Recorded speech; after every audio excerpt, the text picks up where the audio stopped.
So, you want to be more disciplined? Well, luckily you clicked on this video where I'll be sharing my tips and tricks for long-term discipline. You will master the art of staying consistent no matter how hectic and draining things get.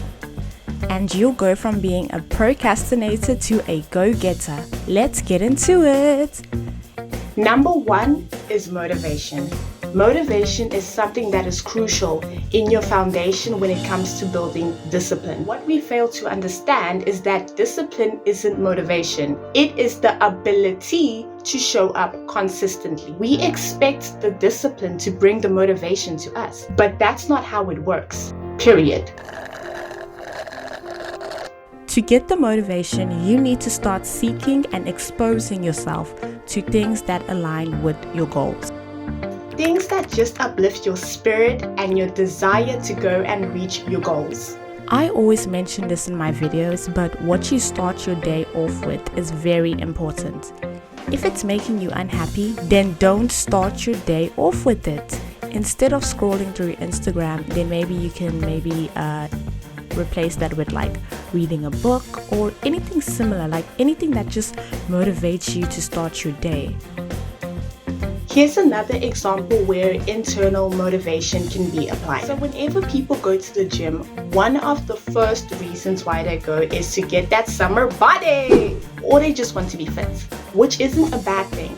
But you're focusing too much on the external and not really taking in the internal, such as improving your health, your cardio, and all the beneficial hormones that improve your mood and reduces stress. How it makes you feel should be important, because when you do things that make you feel good, it can be hard to stop them, and that's when you start staying consistent. Next time you do something, ask yourself how it makes you feel.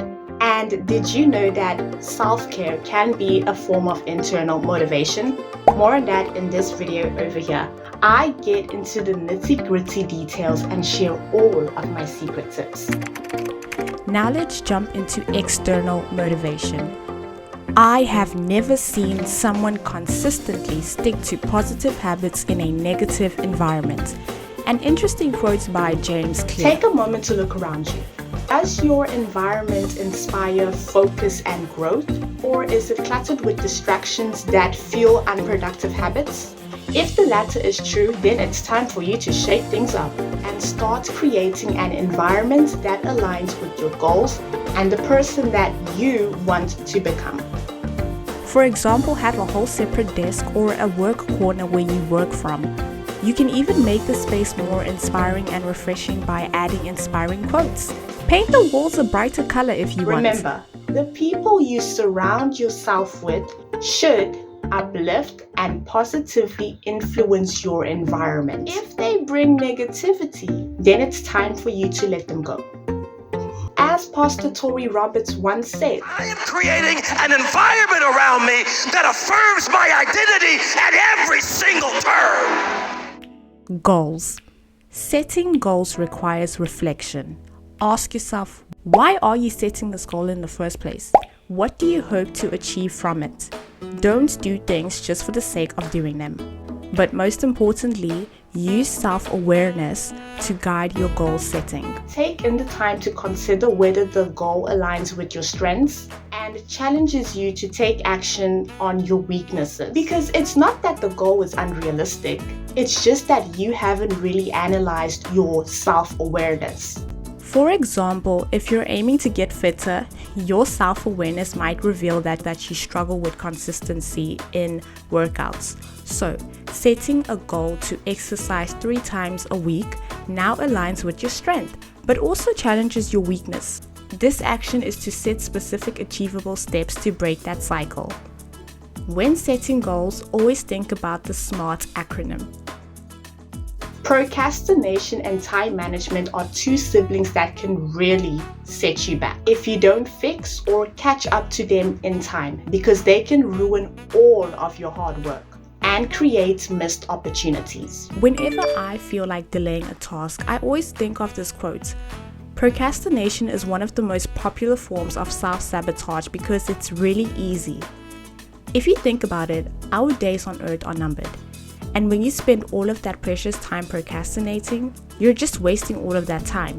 And in a way, it's a form of self-sabotage. One of the things that I like to do is to create a deadline before the actual deadline.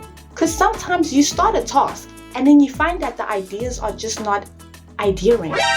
Wait, no, that makes no sense. Sometimes you just don't know where to start, or you're just not in the right state of mind, or your mood might be a bit off. It happens. Setting a personal deadline ahead of the actual one helps me stay organized and prepared.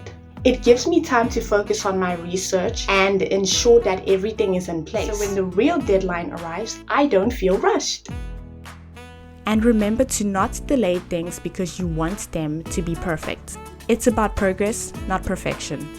Without an organized approach to time, it becomes difficult to prioritize important tasks. Poor time management often results to rushing to complete things at the last minute or just neglecting tasks altogether, which can lead to a feeling of being overwhelmed. When you're constantly reactive instead of proactive, it weakens your discipline because you're not allocating the right amount of time to what really matters. Make sure that the time you've allocated is realistic for your schedule. For example, don't plan a 45-minute workout if you barely have time for a 30-minute workout. Avoid sabotaging yourself by overloading your schedule. Please don't do this. Habits and routines. Habits allow discipline to happen automatically, and discipline thrives on structure. When it comes to your habits, it is important to identify the habits that weaken your discipline and replace them with positive ones. Because when you remove a bad habit without replacing it, it can be harmful because you're leaving a gap in your routine. For example, instead of scrolling on your phone before bed, you could replace that time with reading a book or meditating to maintain a healthy routine. Building a structured daily routine helps prevent procrastination and just chaos. If your routine isn't organized around priorities, it's easy to get sidetracked by less important tasks, which then leads to wasted time and missed opportunities. But also remember that routines that neglect adequate sleep, breaks, and recovery can leave you drained, making it harder to stay disciplined. As we approach the ending of this video, I want to leave you with a few more tips coming from moi. Use a journal to hold yourself accountable for maintaining discipline, especially if you don't have an accountability partner. And remember that discipline isn't about being harsh on yourself. Some of the reasons why people fail to stay consistent with their discipline is emotional reactions like stress, boredom, or fear. Learn to sit with discomfort and don't run away from it. I talk more about this in this video, and remember that identity thrives on discipline. Instead of saying I want to write daily, say I am a writer. If you've enjoyed this video, make sure to like it and to share it with anyone who might find it to be helpful. Make sure to subscribe for some different types of videos every week. We don't stick to the same videos here. I get bored easily.